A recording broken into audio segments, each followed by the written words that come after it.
Hello science fans, I'm thrilled you're here, because today we're about to embark on a fascinating journey into the heart of some of nature's most awe-inspiring storms. We're diving into the world of giant ocean storms, hurricanes, typhoons, and cyclones. These massive weather systems can stretch hundreds of miles across and unleash incredible power.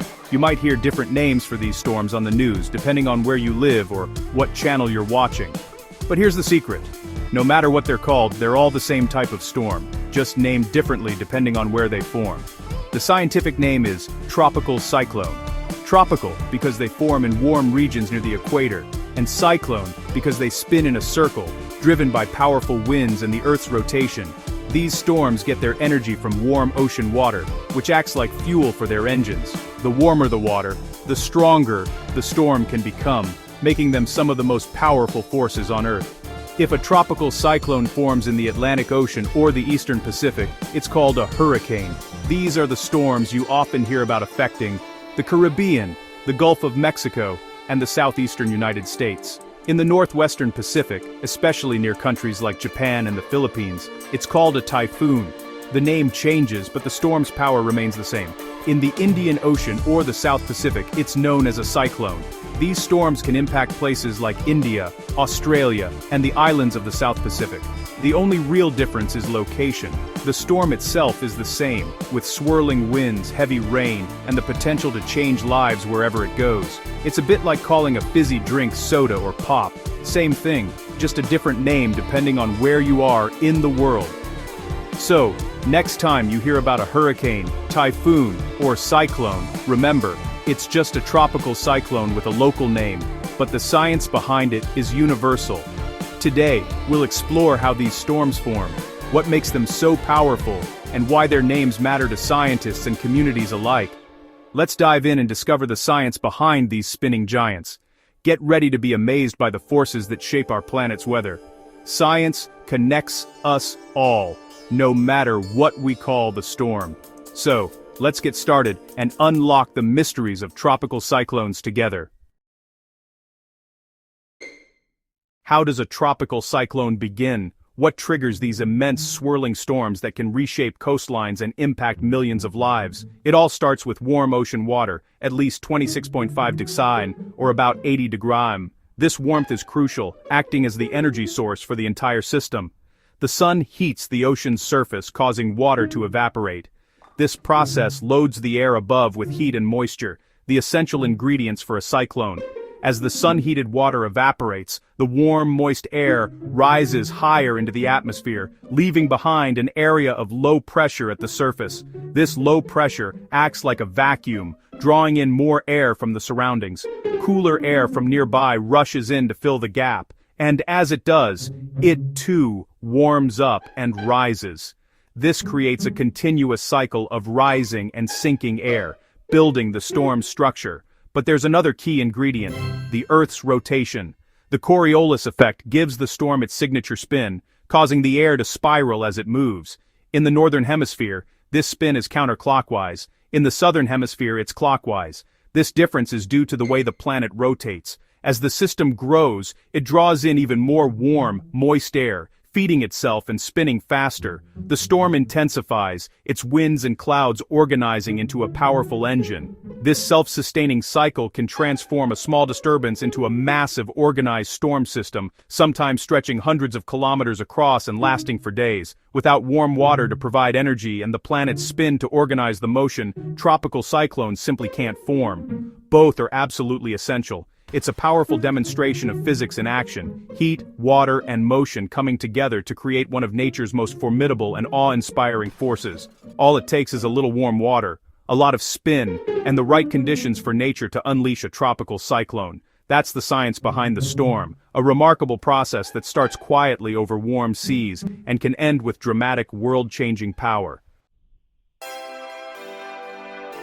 From space, a tropical cyclone looks like a giant swirling pinwheel, its arms stretching out over the ocean in mesmerizing patterns. The sheer scale of these storms is breathtaking, with clouds spiraling for hundreds of kilometers and the entire system rotating around a central point. At its center is the eye, a calm, clear spot, often sunny, and surprisingly peaceful.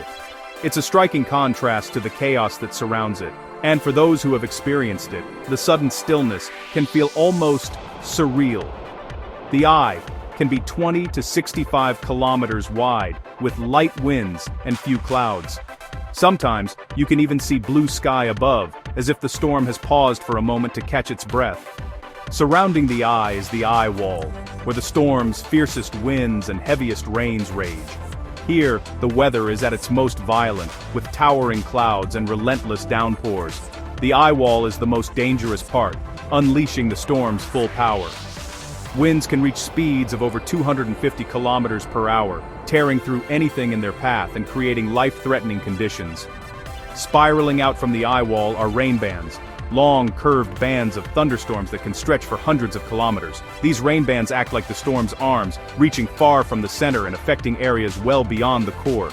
These rainbands bring bursts of heavy rain and gusty winds, sometimes alternating with calmer periods.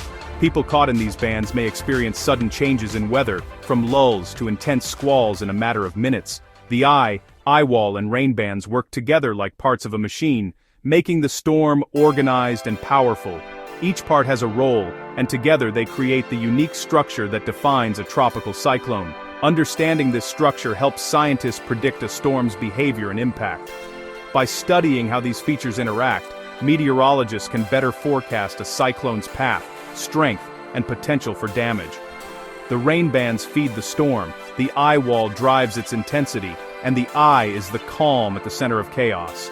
Each element is essential to the storm's life cycle and power. It's a remarkable system, nature's organized chaos in motion. The balance between order and disorder is what makes tropical cyclones so fascinating and so formidable. That's the anatomy of a tropical cyclone, a powerful force shaped by the interplay of wind, water, and heat. Now let's explore where these incredible storms most often strike, and how their paths shape the world's weather. The name a storm gets depends on where it forms. In the Atlantic and northeastern Pacific, it's called a hurricane. These storms hit places like the Caribbean, Gulf of Mexico, and the U.S. East Coast. In the northwestern Pacific, the same type of storm is called a typhoon, affecting countries like the Philippines, Japan, and China. The Indian Ocean and South Pacific use the term cyclone, common in places like India, Bangladesh, Myanmar, and Australia. So, hurricane, typhoon, and cyclone are just regional names for the same phenomenon. It's all about geography, not the storm's strength or structure. 3 names, 1 powerful type of storm. Wherever they form, these storms can have a huge impact on people's lives. Knowing the names helps us understand global weather patterns. No matter what you call it, it's a tropical cyclone. Let's explore the stories behind these names. Every storm name has a story rooted in history and culture. Hurricane comes from the Taino people of the Caribbean, who named their storm god Huracan. Spanish explorers adopted the word, and it evolved into hurricane in English. The name connects us to the region's indigenous history. Typhoon has a more complex origin, possibly from the Greek monster Typhon, symbolizing storms, and the Chinese term Tai Feng, meaning great wind. Traders and sailors blended these words as they traveled between east and west. The result? Typhoon, a word that bridges cultures and continents. These names remind us that people everywhere have tried to understand and respect these powerful storms. The words we use carry centuries of human experience. That's the story behind the names. Just like summer and winter, tropical cyclones have their own seasons. In the Atlantic, hurricane season runs from June 1st to June 1st to November 30th, peaking in September when ocean waters are warmest. Most storms form during these months, though a few can appear outside this window. In the northwestern Pacific, typhoons can form year-round, but most occur between May and October. The longer period of warm water means more storms in this region. That's why the northwestern Pacific is the world's most active storm basin. The timing of these seasons helps people prepare for potential storms. Understanding when storms are most likely helps save lives. Each region's storm calendar is shaped by ocean temperatures and geography. Knowing the season is key to staying safe. The northwestern Pacific Ocean is the world's top storm factory. This region produces about a third of all tropical cyclones each year. Why? The water here is warmer and deeper, providing endless fuel for storms. With few land barriers, typhoons can grow larger and stronger than hurricanes in the Atlantic. Countries like the Philippines, Taiwan, and Japan are often in the path of these monster storms. The combination of warm water, long season, and open ocean makes this area uniquely storm-prone. It's the perfect breeding ground for the planet's most powerful cyclones. That's why the Northwestern Pacific leads the world in storm activity. How do we measure a storm's strength? In the Atlantic, we use the Saffir-Simpson hurricane wind scale, ranking storms from Category 1 to 5 based on wind speed. Category 1 starts at 74 mph, enough to cause damage. Category 5 means winds over 157 mph, utter devastation. In the Western Pacific, agencies use different terms, like severe typhoon or violent typhoon. The U.S. military calls the most intense storms super typhoons, with winds of 150 mph or more, equal to a strong Category 4 or 5 hurricane. No matter the scale, the goal is the same: to communicate the storm's destructive potential. These categories help people understand the risk and prepare accordingly. Whether it's a Category 5 hurricane or a super typhoon, the message is clear: take it seriously. Classification saves lives by making the threat easy to understand. That's how we rate the world's most powerful storms. So, what have we learned?